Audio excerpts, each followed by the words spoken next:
What has made the bad pages, though, is United plan clear out. It's the Telegraph Sports main story.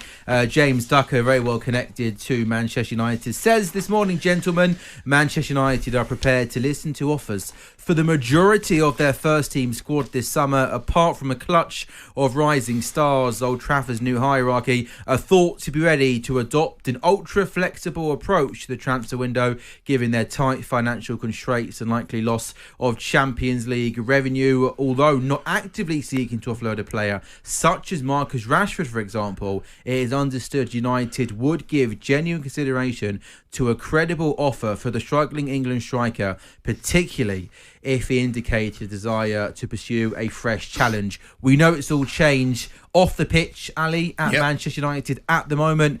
Does there need to be, though, a massive clear out on the pitch? Yes, it has to be. I mean, it's going to take them years, I think, to get back challenging to win the title to where they want to be. Well, I'm just trying to think out the top of my head the ones that you keep without fear of contradiction. I've only got 4. Right, Menu. Yep. Martinez. I didn't even have him. He's always injured, isn't he? He's always injured. I know. I thought Menu, Garnacho, Højlund and Bruno. Yeah. I mean, like, sure, Martinez good plays, but they're never fit, are they? No, and Bruno Simeone's not on the list. The problem is, it's all well and good to write this stuff to say there's only 3 players that they're certainly going to keep. Where are the others going to go? Correct. Bruno. Correct. There'd be a queue around Old Trafford for him. I don't think there's any doubt about that. I know he's got his critics. He can play, but he's a fabulous player. But the others. And they're all going to be on big money, and presumably decent length contracts. Can be harder to move them. But I agree with you. I think Bruno's one of these players, and he has got his critics, and deservedly so. Sometimes his antics, I think he lets himself down a little bit. However, I think he's one of the few players in that Manchester United team that could play with top level players very, very comfortably.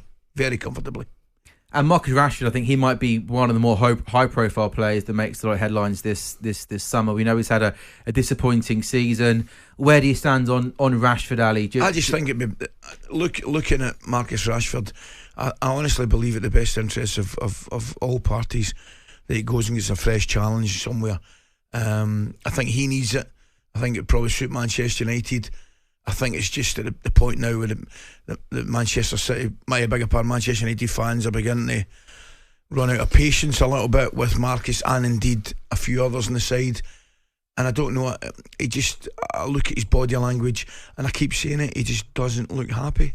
So time for one more quick one here, guys. Let's go, mate. Prince William is being urged to intervene and ask football chiefs to rethink scrapping FA Cup replays. The controversial revamp from next season has sparked a fan backlash, and in a letter to the Prince, president of the FA lobby group, the People's FA, pleaded with him to fight the changes. So, Prince William, a lot of pressure on your shoulders. What do you make of that, gents? It's not top of his agenda, let's be. Has he got other things to worry about these days? He's got a few other things that he needs to think about first. We all know that it's a disgraceful decision, which benefits the few big clubs and everybody else suffers. But I don't see Prince William getting involved. Would it not be marvellous if he did? If he said, listen, we're putting world problems to the side at this moment in time. I need to sort this out. Replays are back on. A lot of people feel passionately about it, Ali. Football's important to a lot of people up and down the country. Come on. Absolutely. And I think it's a ridiculous decision. However, I have to agree with Jeff on this one. I think he might have 1 or 2 other things on his agenda. There we go. Thanks, Sam. Brilliant. I think he should be number 1. Get the replay sorted. Yeah. Come on, man. On AM, on DAB, via the talkSPORT app, and on your smart speaker. talkSPORT.